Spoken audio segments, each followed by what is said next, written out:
राधे राधे, हर हर महादेव। तो आइए आज हम जानते हैं कि हमारे जो भगवान के वस्त्र होते हैं, जो हमारे लड्डू गोपाल जी के वस्त्र निकलते हैं या फिर हमारे किसी भी भगवान के वस्त्र निकलते हैं, जो पुराने वस्त्र हो जाते हैं, उनका हमें क्या करना चाहिए। तो देखिए, देखा जाए तो घर में भगवान के बहुत से कपड़े हो जाते हैं और मैं आपसे बता नहीं सकती कि मेरे घर में भी इस समय भगवान के बहुत सारे वस्त्र हो गए हैं जो कि अब रीयूज़ भी नहीं हो सकते, मतलब हम उनका दोबारा प्रयोग भी नहीं कर सकते हैं। तो देखिए, जैसे कि मैं क्या करती हूँ, आज ही देखिए मैंने ये भगवान के ये एक तो मेरे लड्डू गोपाल ये पर्पल फ्रॉक पहने हैं और एक ये पिंक फ्रॉक है, हल्की सी बेबी पिंक है। तो ये दो वस्त्र तो मैंने आज नए ही निकाले हैं भगवान के, और ये हमारे शिव पंचायतन दरबार के भगवान के नीचे बिछाने के लिए ये मैंने वस्त्र निकाला हुआ है। और देखिए, इसमें मेरे बहुत से वस्त्र, ये मेरे लड्डू गोपाल जी के बैग है। इसमें मैं उनको जो रोज़ पैसे देती हूँ, 10 रुपये मैं उनको रोज़ खर्च करने के लिए देती हूँ। तो ये पैसे मैं इनके इसी में संभाल के रखती हूँ ताकि ये इसमें से आराम से ले सकें, जहाँ जाएं तो अपने पैसे ये खर्च कर सकें। तो चलिए आगे चलते हैं। हाँ, ये तो भगवान लड्डू गोपाल की और मेरे बीच की बात हो गई। तो हम मेन टॉपिक पे आते। देखिए कि मेन कपड़े, ये देखिए जैसे कि बहुत से कपड़े हो गए हैं। ये कुछ ऐसे कपड़े होते हैं ना जिनका हम अब प्रयोग हमें नहीं करना है, बहुत पुराने वस्त्र हो जाते हैं भगवान के। देखिए जैसे कि ये है या लहंगा है या भगवान के जो टॉल होते हैं, जो तौलिया होते हैं ना, जैसे कि देखिए हमारे पास एक ये देखिए ये कुछ पुराने देखिए भगवान की टॉल्स हो गई हैं, ये दुप हो गए हैं, ये रुमाल भगवान को मतलब हम जिससे स्नान कराते हैं, पोंछते हैं, या ये पहनाने वाले देखिए जैसे कि ये वस्त्र, मतलब ये पूरा ये मेरा जो ये बॉक्स है, ये भगवान के पुराने वस्त्र से मैंने भर के रखा हुआ है। और मतलब ये तो है, ये तो अभी मैंने आपको दिखाया है। बाकी और भी बहुत सारे कपड़े पॉलीथीन में मैंने भर के रखे, तो उनका मैं क्या हम लोग देखिए प्रयोग करें, क्योंकि कहते हैं ना फेंकेंगे तो पाप लगेगा, ये होगा वो होगा। तो हमें क्या करना है, तो देखिए आप अपने घर में जैसे कि लड्डू गोपाल जी के वस्त्रों या किसी भी विग्रह के वस्त्र की मैं बात करी, XYZ कोई भी भगवान के विग्रह के वस्त्र हों जो पुराने हैं, यूज़ नहीं करने हैं अब।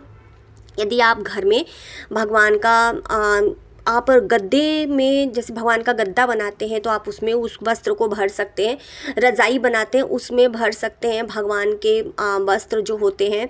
या फिर आप अपने घर में ही जैसे कि तकिया बनाते हैं ना, तो अपने घर की तकिया में उस वस्त्र का हम यूज़ कर सकते हैं। मगर वो तकिया कहते हैं ना, मतलब कहीं मिसयूज़ नहीं होनी चाहिए, मतलब साफ़ सुथरी जगह पर ही उस तकिया को आप पिलो को रखें।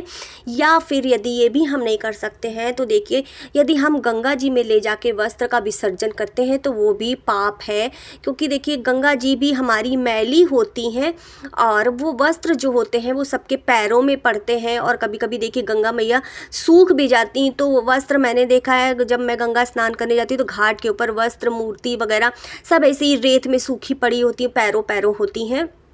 तो ये पाप तो आप कदापि भी ना करें। तो हमें देखिए क्या करना चाहिए, आप किसी ऐसे जगह पर जाइए जैसे कि कोई पार्क हो या मतलब ऐसा कोई सुनसान जगह हो, वहाँ पे ज़्यादा मतलब लोग आते जाते ना हो, तो आप वहाँ पर एक गड्ढा खोदिए। और गड्ढा खोदने के बाद आप जितने भी पुराने वस्त्र हैं, मतलब जितने भी आपके वस्त्र हैं, तो आप उनको ले जा कर के उसी गड्ढे में सारे वस्त्रों को आप दबा सकते हैं। ठीक है, मतलब अगर बहुत ज़्यादा है तो 2-3 जगह पर आप गड्ढा खोद करके उस वस्त्र को आप दबा दीजिए और आ जाइए, ताकि मतलब देखिए वो वस्त्र जब कपड़ा जो जैसे कॉटन का कपड़ा होता है ना, तो वो मिट्टी में मतलब मिल के कंपोस्ट टाइप बन जाता है, तो मतलब मिट्टी में ही मिल जाता है, तो वो हमें पाप नहीं पड़ता, किसी के पैरों में वो वस्त्र नहीं आते हैं। तो आप इस तरीके से ये काम कर सकते हैं, रीयूज़ कर सकते हैं भगवान के पुराने वस्त्रों का। और प्लीज़ आप लोगों से हाथ जोड़ के विनती है और रिक्वेस्ट करती हूँ कि भगवान के वस्त्र को कभी भी ले जा कर के रोड पे न रखिए, मंदिर के किनारे मत डालिए, मंदिर में मत ले जा के रखिए, है ना। किसी मतलब नहरिया में मत फेंकिए, गंगा जी में मत विसर्जन कीजिए, प्लीज़ ऐसा मत करिए। क्योंकि मंदिर के बाहर पेड़ों के नीचे लोग, मैंने देखा है, आप भी देखते हैं कि क्या कार्य करते हैं वहाँ, तो मतलब ये ठीक नहीं है। भगवान के वस्त्र को ले जाकर इस तरीके से बिल्कुल भी मत फेंकिए, और जो जेन्युइन हो, जो आपको लगे हाँ ये सही है, उस तरीके से आप यह कार्य करिए भगवान के वस्त्र का। तो बस, और देखिए उसका रीयूज़ ऐसे भी हो सकता है, जैसे कि बहुत कोई पुराने वस्त्र नहीं है और आपको पसंद नहीं है, तो आप ये वस्त्र किसी को दान भी दे सकते हैं, कि अगर यदि वो लेना चाहे तो देखिए भगवान के वस्त्र भगवान पहन सकते हैं, इसमें कोई पाप नहीं होता है। तो मतलब आप इस तरीके से भगवान के वस्त्र का ये रीयूज़ भी कर सकते हैं। तो बस आज की वीडियो में इतना ही। मेरा वीडियो पसंद आता तो प्लीज़ लाइक, सब्सक्राइब, शेयर ज़रूर किया करिए। राधे राधे, हर हर महादेव।